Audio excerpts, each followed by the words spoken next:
이제 우리가 새로운 한 해를 맞이하는 기대와 또 한 해를 정리하고 돌아보는 그러한 시간이기도 합니다. 우리 주일 학생들도 뭐 이렇게 다 수료 예배를 드렸고 1년간 교회를 섬긴 여러분들을 생각해 보면서 참 감사하기도 한 그러한 시간입니다.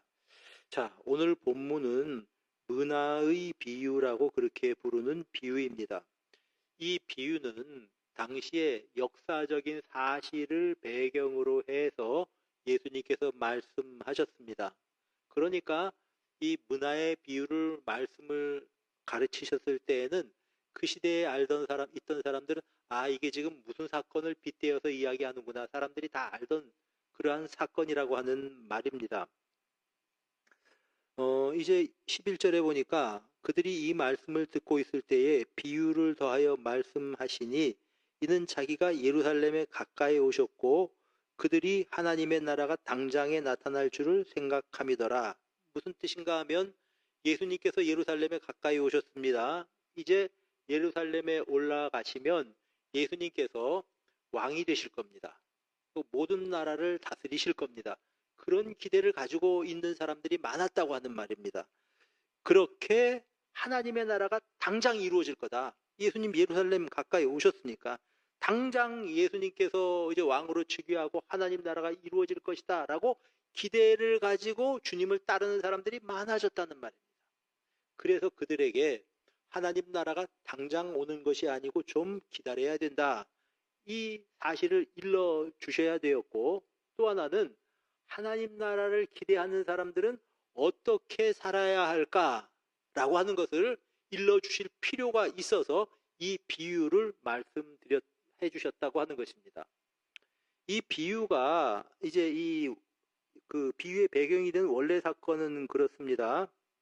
당시에 유대의 왕은 분봉왕이라고 하기도 하고 왕이라고 하기도 하는데 사실은 로마의 황제 가이사가 있습니다. 그러니까 말은 왕이지만 로마의 황제에게 가서 인준을 받는 왕입니다. 무슨 말씀인지 아시겠죠? 자기들이 결정권이 있는 이런 왕조를 형성한 왕이 아니라고 하는 겁니다. 사실은 로마의 지배하에 있었고 팔레스타인 지역이 이 가나안 지역이요. 그 지역의 왕이 로마에 가서 로마 황제의 승인을 받아서 너 왕해라. 그러면 가서 거기서 왕 노릇할 수 있는 겁니다. 그래서 이제 제일 처음으로 그런 어떤 왕 역할을 했던 사람이 헤롯이라고 하는 사람인데 헤롯 대제 이렇게 이야기하죠. 이 사람이 로마에 가서 로마 황제에게 승인을 받아서 왕이 되었습니다. 왕 노릇을 했다는 거죠. 자, 그리고 그 다음에 아들 가운데 헤롯 아켈라오라고 하는 사람이, 성경에는 그냥 다 헤롯으로 나옵니다. 그 아들이 또 왕 노릇을 해야 되는데, 보통 왕조국 가면 왕의 맏아들은 보통 왕이 되는 거예요. 근데 또 로마에 가서 허락을 받아야 됩니다. 그래, 그 당시에 로마 황제였던 줄리어스 시저에게 가서 아켈라오가 내가 우리 아버지를 이어서 왕이 되겠습니다 라고 이제 이 황제에게 잘 보이려고 로마로 갔습니다. 자, 근데 문제가 이 팔레스타인 본토에서는 아켈라오가 왕이 되는 것을 찬성하는 사람들도 있고 반대하는 사람들도 있습니다. 그리고 왕이 되라 하고 결정하는 건 누굽니까? 지금 시스템에서 로마의 황제지요. 자, 그러면 헤롯이 왕위에 오르는 것을 반대하는 사람들은 어떻게 할까요? 헤롯 아켈라오가 왕이 되면 안 돼 그런 사람들은 반대 운동을 하는 거죠. 우리는 헤롯 반대다 데모를 하고, 헤롯이 왕이 되었으면 좋겠다고 생각하는 사람들은 또 나름대로 우리는 헤롯 찬성일세 그러고 막 이제 데모를 하고, 오늘날로 말하면 피켓을 들고 이제 이런 사건이 벌어진 겁니다. 그래, 헤롯 아켈라오가 로마로 갔다고 하는 이야기를 듣고서 헤롯을 반대하는 사람들이 우리 이대로 있으면 안 되겠다. 우리가 먼저 선수를 쓰자. 그래서 시저에게 50명을 사절단을 보냈습니다. 그래, 그냥 갔겠습니까? 갈 때 선물도 가지고 가서 황제시여, 우리가 이제 황제 이렇게 은덕을 입어서 이렇게 잘 살고 있습니다. 그런데 헤롯의 아들 아켈라오가 왕이 된다고 하던데 왕이시여. 우리는 절대 반대입니다. 헤롯이 왕위에 오르면 반란이 일어나고 완전히 팔레스타인 지역이 엉망진창이 될 겁니다. 헤롯이여 통촉하옵소서. 이렇게 한 겁니다. 이 소식을 들었어요. 헤롯이. 자기도 이제 이 시저의 승인을 받아야 되니까 또 로마로 가서 시저가 뜨악할 거 아니에요. 저 사람 왕이 되면 안 된다고? 나라가 시끄러워질 것 같은데? 그런데 이제 이 사람은 또 이제 아부의 대가입니다. 황제시여 걱정 마십시오. 그냥 갔겠습니까? 선물 가지고 갔죠. 내가 되면 이제 황제의 말을 절대로 나는 거역하지 않을 거고 우리가 독립해서 로마에 거역하고 독립한다 이런 일은 없습니다. 왕이시여 일부 인원이 나를 반대하는데 다 나를 찬성하는데 왕이시여 나를 왕으로 삼아주십시오. 나는 황제의 절대 충신입니다. 이렇게 얘기를 한 겁니다. 근데 시저가 가만히 보니까 양쪽으로부터 다 선물도 받고 괜찮거든요, 이거. 근데 가만히 보니까 이 사람 시켜도 괜찮을 것 같아요. 자기 말 잘 들을 것 같아요. 아, 그래, 그럼 네가 왕해라. 그리고 보냈습니다. 자, 왕위를 받아서 이제 돌아온 겁니다. 그러면 헤롯 아켈라오가 제일 먼저 할 일이 어떤 일이겠습니까? 왕이 되어서 돌아왔을 때 여러분 같으면 무슨 일 하겠습니까? 자기를 반대하는 사람들을 어떻게 할 것 같아요? 처단하는 거예요. 처단하는 거. 그래서 와서 제일 먼저 자기가 왕 되는 것을 이제 원하지 않는 사람들을 처단을 했습니다. 50명이나 보냈다고 하니까 그 배후에 더 많은 인원들이 있을 거 아니에요. 처단을 하고 자기를 지지하던 사람들에게는 어떻게 했겠습니까? 벼슬을 주고 상을 주고 이제 이런 일이 있었죠. 그래서 그 사건을 배경으로 해서 이렇게 말씀을 하시는 겁니다. 그래서 27절에 보니까 내가 왕됨을 원하지 않는 저 원수들을 끌어내어 죽이라. 이 비유가 사실 역사상 있었던 사건을 배경으로 해서 예수님께서 말씀하신 것이다. 이런 뜻입니다. 자, 이 비유는 내용은 이렇습니다.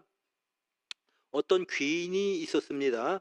근데 이제 이 사람이 왕위를 받아서 가려고 먼 나라로 이제 갔습니다. 갈 때에 그 나라에 자기 하인들에게 아니면 자기 신복들에게 이 은화 10문화를 주었습니다. 10명에게 10문화를 주었죠. 여러분 한 문화가 어느 정도인가 하면은 한 문화가 20데나리온이래요. 그러면 1데나리온이 어느 정도 화폐 가치인가 하면은 하루의 품삯입니다. 그러면 여러분 한 문화가 어느 정도 금액이 될지 알겠죠? 요즘 보면은 월급 정도 돼요. 월급. 그러니까 한 달 월급이 뭐 500만 원이라고 칩시다. 그러니까 500만 원 가지고 다 10명한테 나눠주고 나 저기 멀리 여행 갔다 올 테니까 너네 이거 가지고 장사해서 좀 남겨. 나 돌아온 다음에 계산할 거야. 그리고 먼 나라로 갔다는 얘기입니다. 자, 그리고 이제 이 14절 보세요. 그때 상황이 그대로 여기 드러나 있어요. 역사적인 상황이. 14절에 보니까 그를 미워하는 사자를 뒤로 보내어 이르되 우리는 이 사람이 왕됨을 원치 않습니다. 이게 실제로 있었던 사건이에요. 이게 그렇게 얘기를 이제 했다. 그렇게 되죠. 자, 그 다음에 귀인이 왕위를 가지고 와서 문화를 나눠준 자기 종들하고 셈을 하는 겁니다. 그래 이제 한 문화씩 줬으니까 자 10명 다 이리로 와보세요. 첫 번째 그랬더니 한 문화 받은 사람이 잘하셨습니다. 내가 이제 임금이 됐는데 임금이시여 당신이 준 한 문화로 10문화를 남겼습니다. 잘했다. 이거 작은 것에 충성했으니까 잘했다. 너는 10골 권세, 지방관으로 말하자면 임명을 하는 겁니다. 또 그 다음에 둘째가 5문화 만들었다는 사람이 있습니다. 나는 한 문화로 5문화 남겼습니다. 또 너는 5골 맡아서 관리해. 또 보니까 한 사람은 이제 주인이시여 나는 한 문화를 여기 보자기에 잘 싸서 손해보면 안 되니까 투자하다가 그대로 가지고 왔습니다. 이 주인이 화가 났습니다. 그래서 너 그럴 것 같으면 차라리 내 돈을 은행에라도 맡겨서 이자라도 얻게 하지.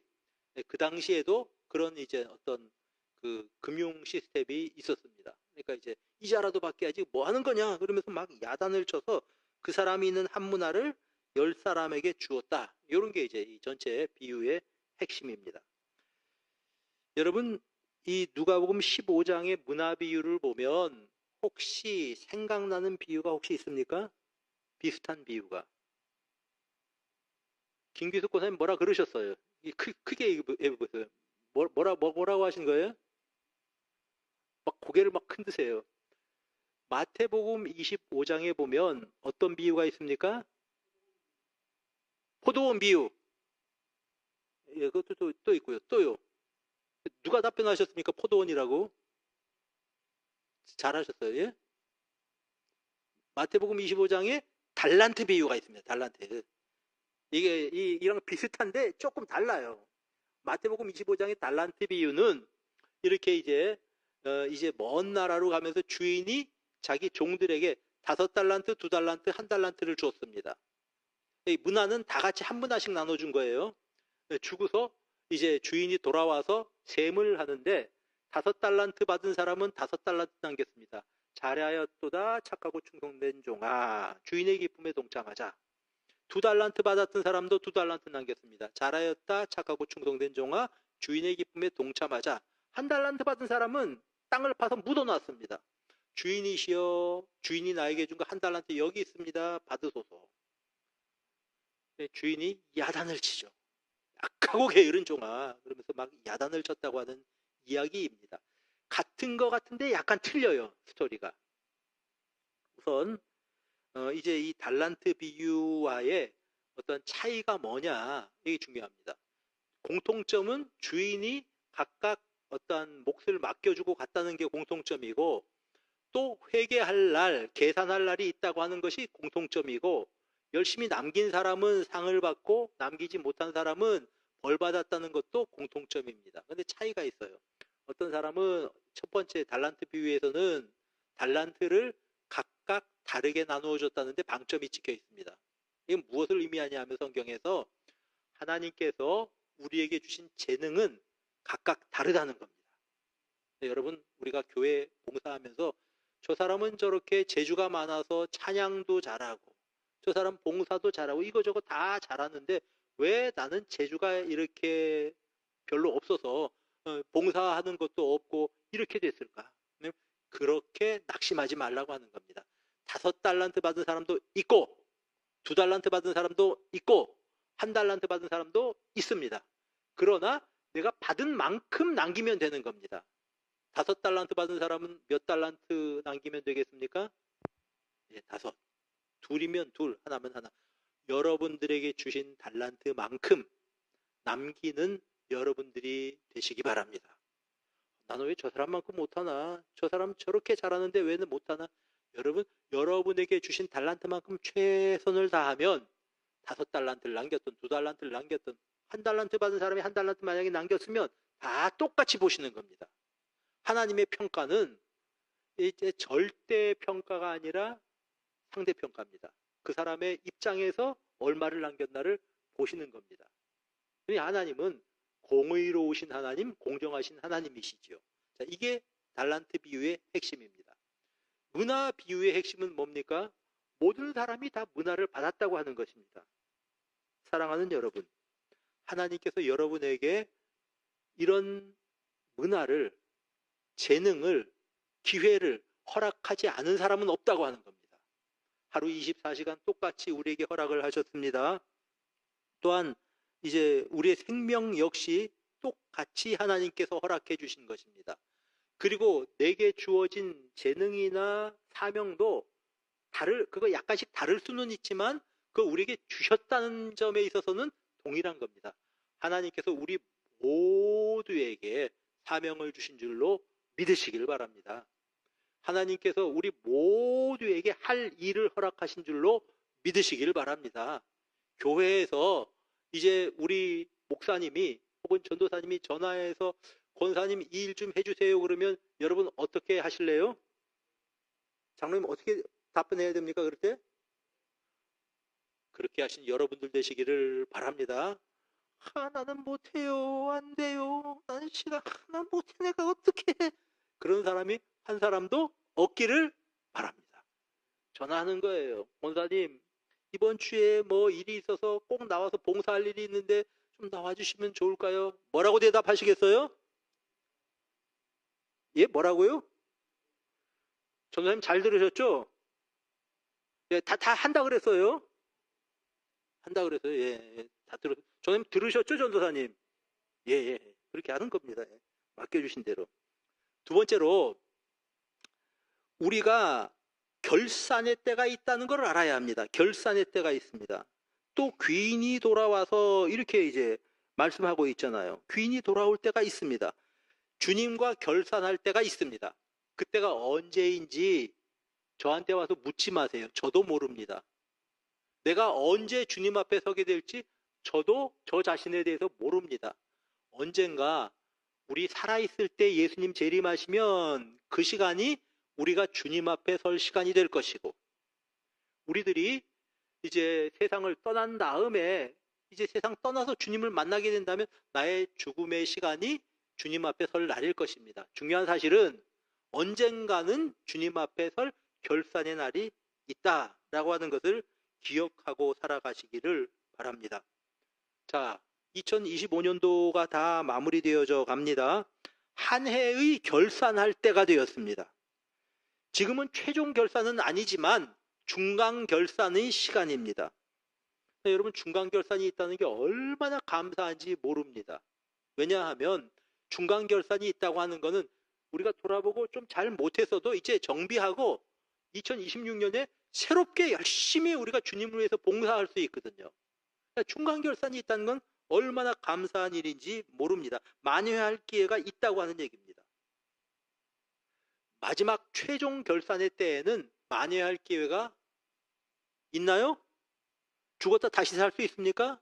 안 돼요. 그러니 최종 결산되기 전에 중간 결산의 때 2025년도 우리가 올해를 돌아보고 내년도에 열심히 주님의 몸된 교회를 섬기고 맡겨진 일들을 감당할 수 있게 되시기를 주님의 이름으로 축복합니다. 개인적으로도 지난 한 해를 돌아보면서요, 내가 얼마나 주어진 입장에서 최선을 다했나 한번 생각해 보시기를 바랍니다. 얼마나 열매를 많이 맺었나 생각해 보시기를 바랍니다. 중간 결산이기 때문에 우리가 열심히 한 것 자체가 중요하고 우리가 칭찬해 드려야 될 일이지만 마지막 주님 앞에 설 때는 주님은 열매를 보신다, 헤아리신다. 이것도 우리가 기억해야 합니다. 얼마를 남겼는지 여러분 스스로가 셈해 보면서 인생의 최종 결산을 향해서 한 걸음 한 걸음 나아가야 할 것입니다. 그래서 내가 한 해 동안 열심히 예배를 사랑하고 예배를 섬겼는지 한번 생각해 보세요. 기도하며 하나님 앞에 나가기를 즐거워해서 기도의 자리에 내가 열심히 나왔는지 여러분 한번 생각해 보시기를 바랍니다. 내가 구역을 사랑하는 마음으로 구역을 정말 열심히 섬겨왔는지 그것도 한번 생각해 보셨으면 좋겠습니다. 또한 내가 주어진 직장에서나 주어진 일터에서 성실하게 살았는지 그것도 한번 생각해 보시기를 바랍니다. 자, 이제 365일이라고 하는 귀한 시간이 3일 딱 남았습니다. 올 한 해 동안 어떻게 살았는가 생각해 보고 중간결산입니다. 이제 새로운 365일을 우리에게 주실 것입니다. 2025년보다 더 풍성하게 아름답게 2026년을 살아야 되겠다 결심하고 살아가는 여러분 모두가 되셨으면 좋겠습니다.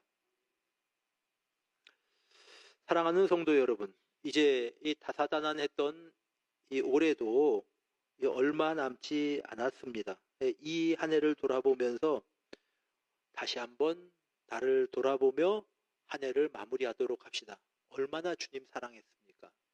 내가 정말 주님을 사랑했는지, 그리고 내가 사랑하는 주님을 위해서 그분을 자랑하고 전도하고 살았는지, 얼마나 내가 기도하면서 남들을 섬겼는지 한번 우리 생각해 보면서 살아갑시다.